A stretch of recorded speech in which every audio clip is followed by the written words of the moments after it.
In May 2014, a promising 20-year-old university student left his home in Sydney to meet a prospective business partner. And then he vanished. It was as if he had stepped off the face of the earth. The 20-year-old student's name was Jamie Gao. Originally from Hong Kong, Jamie grew up in a modest home in Hurstville in Sydney's south, living with his mother and grandmother. He was bright, gifted even. Jamie attended Karimba High School, a selective school known for its academic performance. He later enrolled at the University of Technology, Sydney, studying business. On paper, his future looked secure. But Jamie wasn't just academic. He was tall, stylish, confident. He carried himself differently from his more studious peers.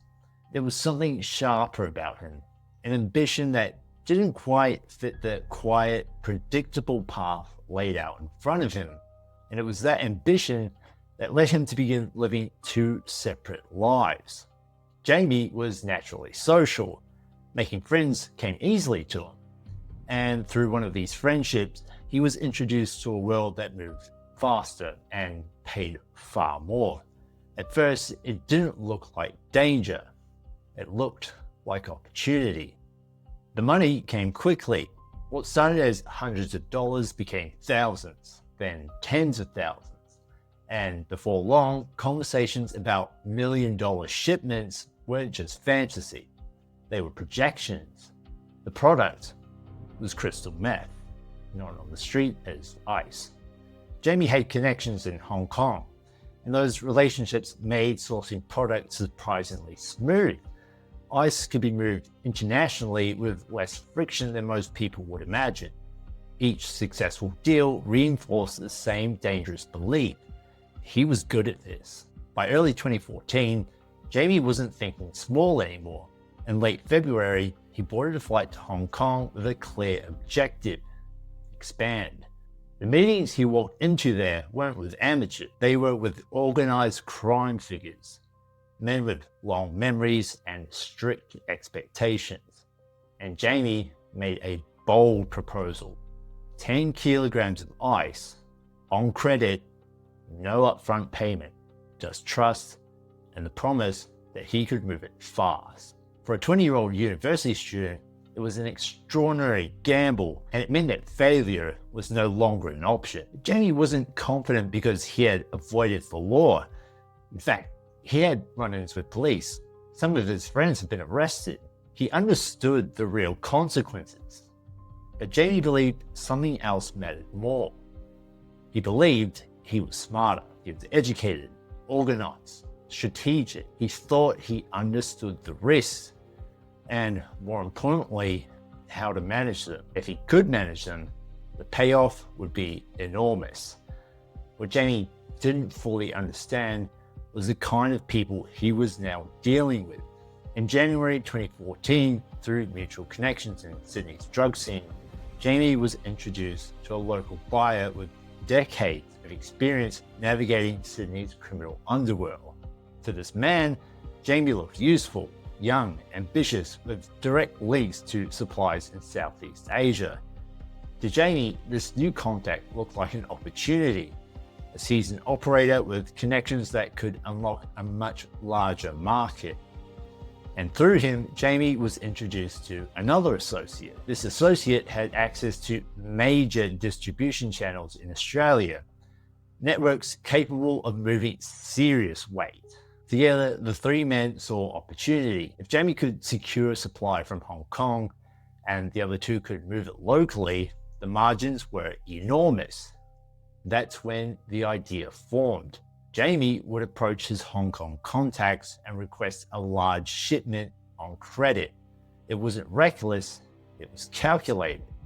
The Australian distributors didn't care where the product originated. The Hong Kong suppliers wanted entry into the Australian market.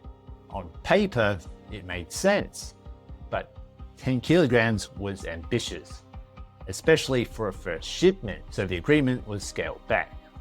3 kilograms. Still significant, still risky. The shipment would be sent to Sydney and expectations would be high.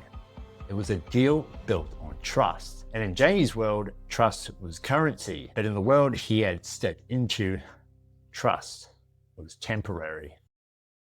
At around midday on May 20, with the shipment now in his possession, Jamie sent a text to his buyer. Free for lunch? The reply came back. The deal was on. A location was set, a time agreed, no hesitation. For Jamie, this was the moment everything converged. Months of planning, international travel, credit extended on trust. If this went smoothly, it would validate everything. Just after noon, he pulled up along Arab Road in Padstow. In his backpack was the product. Jamie stepped out of the car and crossed toward a white station wagon where a hooded figure waited in the driver's seat. The two drove towards a secluded storage facility. The two men approached Unit 803. It was quiet, industrial, tucked away from the main road. The kind of place where no one asked questions. Jamie and the buyer stepped inside. The roll door came down behind them. 2 minutes passed. Then a second car entered the storage complex. It moved slowly, circling, scanning the rows of units, making sure they were alone. The car stopped outside 803. Another person stepped out and walked straight to the unit. The door lifted just enough to let him inside, then it shut again, silence. From the outside, nothing looked unusual. Less than 15 minutes after Jamie had first walked in, the driver of the second car re-emerged. He moved quickly. The car was repositioned closer to the unit. From the back of the wagon, he pulled out an empty surfboard cover. Moments later, the storage door opened again. Two men stepped out carrying the cover between them. It hung differently now. Heavy. They loaded it into the car.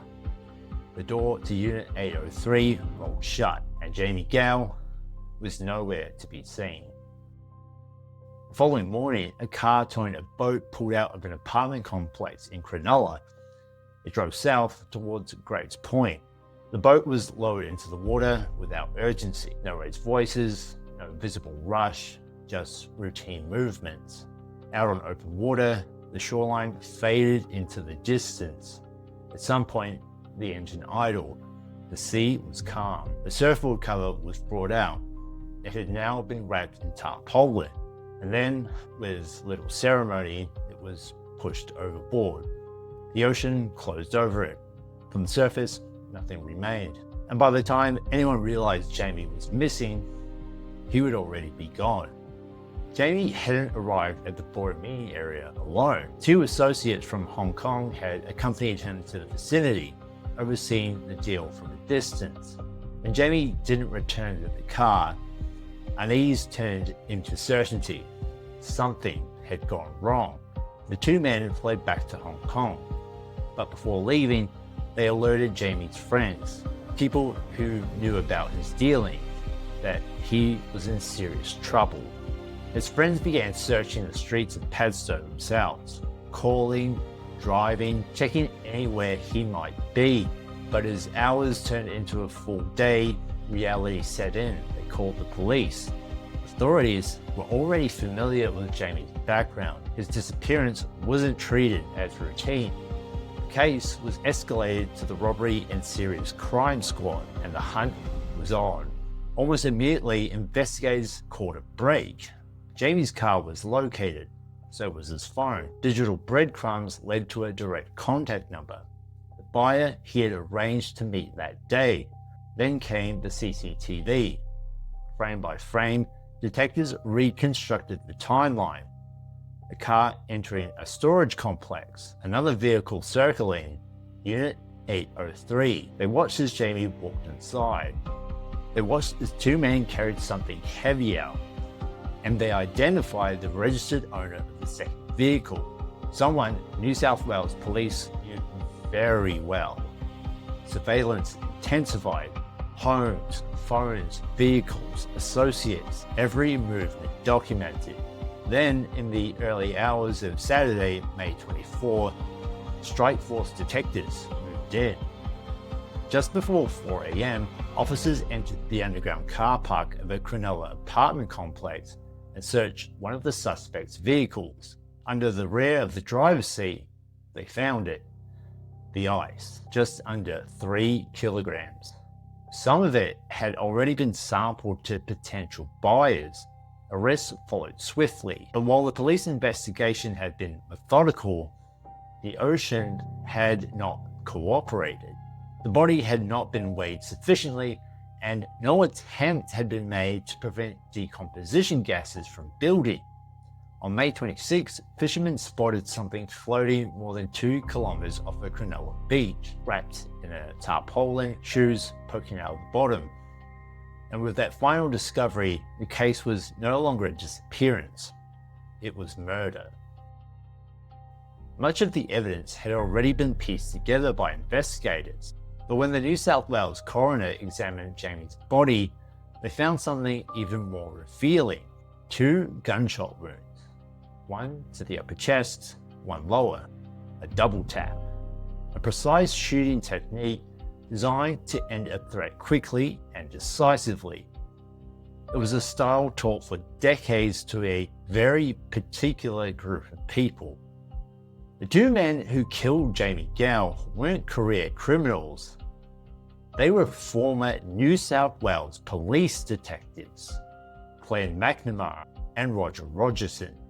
McNamara was a retired detective who had later worked as a private investigator and had even presented himself publicly as an anti-drug campaigner. Rogerson, a controversial figure from an earlier era of Australian policing, a man who had spent decades surrounded by allegations of corruption, yet had never been convicted. When McNamara was first introduced to Jamie in early 2014, he consulted Rogerson about the opportunity. Jamie believed he had found powerful partners who could distribute his product. Instead, the 2 men made a different decision. They would kill him and take the drugs for themselves. They knew how investigations worked. They knew how bodies were found. They knew how cases were built, and yet, with all that knowledge, they still left behind enough evidence to convict them. On June 15, 2016, Glenn McNamara and Roger Rogerson were found guilty of Jamie Gao's murder in the New South Wales Supreme Court. The former detectives were sentenced to life in prison. Jamie Gao was young, intelligent, and ambitious, but ambitious can take many forms. Instead of following the safer path laid out in front of him, Jamie chose a path promising fast money and influence, a world built on risk and trust. Trust in people he barely knew. Trust in a system where loyalty was temporary.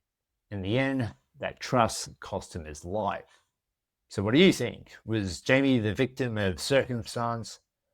Or was this the inevitable end of the path he chose? Drop your answer in the comments below. Like if this video gripped you, and subscribe for more stories from Down Under After Dark.